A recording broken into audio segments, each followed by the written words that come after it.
خالہ شریفن سر پہ پاپ کارن کا چھابا رکھے گھر کو جا رہی تھی۔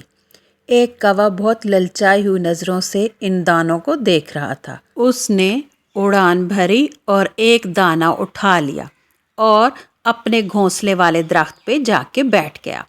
خالہ شریفہ کی نظر پڑ گئی۔ خالہ شریفن بولی، ارے کل موئے میرا دانا واپس کر، نہیں تو واللہ زندہ جلا دوں گی، زندہ دے میرا دانا واپس۔ کوا بولا، ارے خالہ ایک دانہ ہی تو ہے، یہ کون سا کھا کے تم نے پتلے ہو جانا ہے یا موٹے ہو جانا ہے؟ اتنی موٹی تو ہو۔ میں تو یہ دانہ یہ رکھ دیا اپنے گھونسلے میں، اب میں نہیں دینے والا۔ سب سے پہلے خالہ غصے سے درخت سے بولی، ارے میاں درخت، میری بات تو سن، تو اس کوے کا گھونسلہ توڑ ورنہ تجھے میں کٹوا دوں گی۔ درخت بولا، خالہ جی میں لوگوں کو چھاؤں دیتا ہوں اور پھل بھی اور گھونسلہ بھی بنانے دیتا ہوں، بھلا میں کیوں کسی کو مارنے لگا؟ خالہ گئی لکڑہارے کے پاس اور اسے کہا کہ درخت کو کاٹ دو۔ لکڑہارا بولا، ارے خالہ میں کون سا فارغ ہوں، مالک کتنے درخت کاٹتے ہیں، میں پہلے ہی بڑا پریشان ہوں، جاؤ جاؤ خالہ زیادہ پریشان نہ کرو مجھے، جاؤ۔ پھر کیا؟ خالہ کو غصہ آ گیا۔ اب خالہ چل پڑی بادشاہ کو شکایت لگانے لکڑہارے کی۔ بادشاہ بولا، ارے جب بھی آپ آتی ہو کوئی نئی مصیبت لے کے آتی ہو، میں بھلا بے گناہوں کو کیوں سزا دینے لگا؟ اب کے بار خالہ شریفن تم یہاں آئی تو میں تمہیں زندان میں ڈلوا دوں گا۔ اب خالہ شریفن چوہوں کے سردار کے پاس گئی۔ اسے کہنے لگی کہ بادشاہ کی ساری دولت کو کتر کتر کے خراب کر دو تاکہ بادشاہ کو نقصان ہو۔ اس نے میری بات نہیں مانی۔ چوہا بولا، ارے خالہ ہمارا بادشاہ بہت اچھا ہے، وہ جانوروں پہ بہت رحم کرتا ہے، ہمارے شکار بھی نہیں کرتا، اور تم کہتی ہو میں اسے نقصان پہنچاؤں؟ نہ بابا نہ، میں نہیں کرنے والا یہ کام۔ اب خالہ گئی بلی کے پاس کہ وہ چوہے کو سزا دے۔ بلی بولی، نہ بابا نہ، میں تو چوہے کے سردار کو نہیں مارنے والی، اگر میں نے ایسا کیا تو سارے چوہے میرے دشمن ہو جائیں گے، اور میں نے بھی اسی جگہ پہ رہنا اور چوہوں نے بھی اسی جگہ پہ رہنا، میں پاگل تھوڑی ہوں۔ اب بلی کا صاف انکار سن کے خالہ کو اور زیادہ غصہ آیا اور اس نے اور زیادہ ضد پکڑ لی۔ اب وہ گئی کتے کے پاس اور اسے کہا کہ اس بلی کو سزا دے۔ کتا بولا، میرے مالک نے تو مجھے کبھی بھی کسی جانور کو مارنے کے لیے نہیں بولا، اس نے حکم نہیں دیا، تو تم کون ہوتی ہو خالہ مجھے حکم دینے والی؟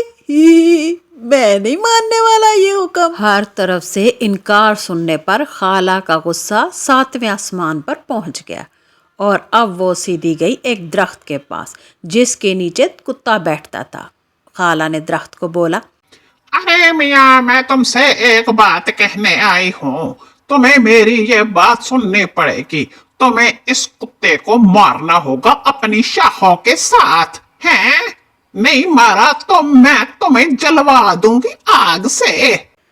درخت بولا، خالہ میرا کام سایہ دینا ہے اور پھل دینا ہے اور لوگوں کی مدد کرنا ہے، آپ ایسا مجھے نہیں کہہ سکتی۔ اب خالہ جادو والے کنویں کے پاس گئی جس میں ہمیشہ آگ جلتی تھی۔ خالہ بولی، ارے آگ میں چاہتی ہوں تو میری مدد کر، میرے لیے تو سارے درختوں کو جلا دے، یہ بڑے نافرمان ہیں میرے، کیا کہتی ہے، کیا تو جلائے گی ان کو؟ آگ ہنسنے لگی اور مسکراتے ہوئے بولی، خالہ کیا کہہ رہی ہو تم؟ میں بھلا کیوں ساری چیزیں جلا دوں؟ یہ جنگل، ان میں بیٹھے جانور، اتنا نقصان میں کیوں کروں؟ میں آگ ہوں، کوئی آپ کا جادو کا چراغ نہیں جسے رگڑو اور حکم دو۔ اب خالہ کے شیطانی دماغ نے کام کیا اور وہ بڑی مکاری سے دریا کے پاس گئی اور رونے لگی اور بولی، ہائے بیٹا دریا، میری کوئی نہیں مدد کرتا، میں بہت بوڑھی ہوں، مشکل میں ہوں، لیکن میرے پاس کوئی نہیں جو میری مدد کر سکے، کیا بیٹا دریا بیا بہت رحم دل تھا اور معصوم بھی. وہ بولا جی اماں، کیا چاہیے آپ کو؟ مجھے بتائیں، میں آپ کی جس قدر ہو سکا مدد کروں گا. خالہ نے کہا بس بیٹا تو ایسا کر، جادو کنویں کی آگ کو بجھا دے اپنے پانی سے، بس میں یہی چاہتی ہوں. جیسے ہی اس بات کی خبر آگ کو ہوئی تو آگ بولی خالہ میں آپ کی ساری مدد کرنے کو تیار ہوں، چلے میرے ساتھ. اب خبر پہنچی درخت تک. درخت بولا خالہ مجھ سے بھی جو چاہتی ہو میں آپ کی بات ماننے کو تیار ہوں. اب کتے کو خبر ہوئی کہ مجھے درخت مارنے آ رہا ہے تو وہ بولا خالہ میں راضی ہوں. کدھر جانا ہے، کس کو مارنا ہے، مجھے جلدی بتاؤ، میں مار کے آتا ہوں.